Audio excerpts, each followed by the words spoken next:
गृहोपयोगी साहित्याची खरेदी करताय तर आजच आपल्या टेकेट सुपर मार्टला भेट द्या. कडधान्य, डाळी, साबण, ब्रँडेड कपडे, शूज, सायकल, कॉस्मेटिक्स हे सर्व मिळण्याचं एकमेव ठिकाण म्हणजेच टेकेट सुपर मार्ट.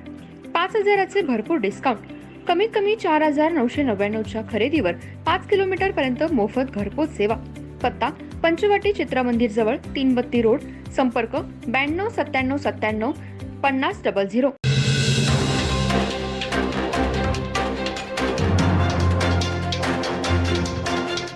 नमस्कार, मी तेजस्विनी मगदूम. एम मराठीमध्ये आपल्या सर्वांचं स्वागत आहे. पाहूया ठळक घडामोडी.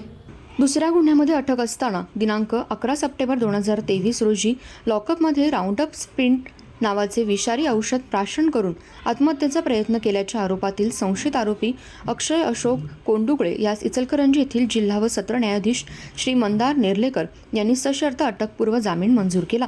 संशयित आरोपीच्या वतीने ॲडव्होकेट मेहबूब बांदार यांनी युक्तिवाद केला. दिनांक 11 सप्टेंबर 2023 रोजी संशयित आरोपी अक्षय कोंडुगळे व आनंदा जर्मनी यांना गुन्हा रजिस्टर क्रमांक 279/2023 यामध्ये अटक करून शहापूर पोलीस ठाण्याच्या लॉकअपमध्ये ठेवण्यात आलं होतं. त्या दिवशी संशयित आरोपींना गुन्हे शोध पथकाच्या कक्षात घेऊन गेले असता हे दोघेही उलट्या करू लागले. सदर संशयितांनी राऊंडअप स्पीड नावाचं विषारी औषध पोलिसांच्या त्रासाला कंटाळून प्राशन केलं असा जबाब त्यांनी अप्पर तहसीलदार इचलकरंजी यांच्या समोर दिला. त्यानुसार पोलीस हवालदार ऐवाजी चळचूक यांनी फिर्याद दिली. त्यानंतर संशयितासह आणखी 4 आरोपींना सुद्धा सदर प्रकरणात आरोपी करण्यात आलं. सदर प्रकरणात अटक होईल म्हणून संशयित आरोपी अक्षय कोंडुगळे यांनी जिल्हा व सत्र न्यायालयात धाव घेऊन अटकपूर्व जामीन अर्ज त्याचे वकील ॲडव्होकेट मेहबूब बांदार यांच्यामार्फत दाखल केला.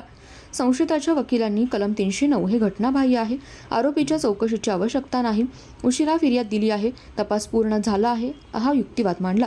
सदर युक्तिवाद ग्राह्य मानून मान्य न्यायालयाने अक्षयचा रक्कम ₹30,000 इतक्या रकमेवर जामीन व फिर्यादी व साक्षीदार यांच्यावर कोणताही दबाव आणू नये या अटीवर सशर्त अटकपूर्व जामीन मंजूर केला.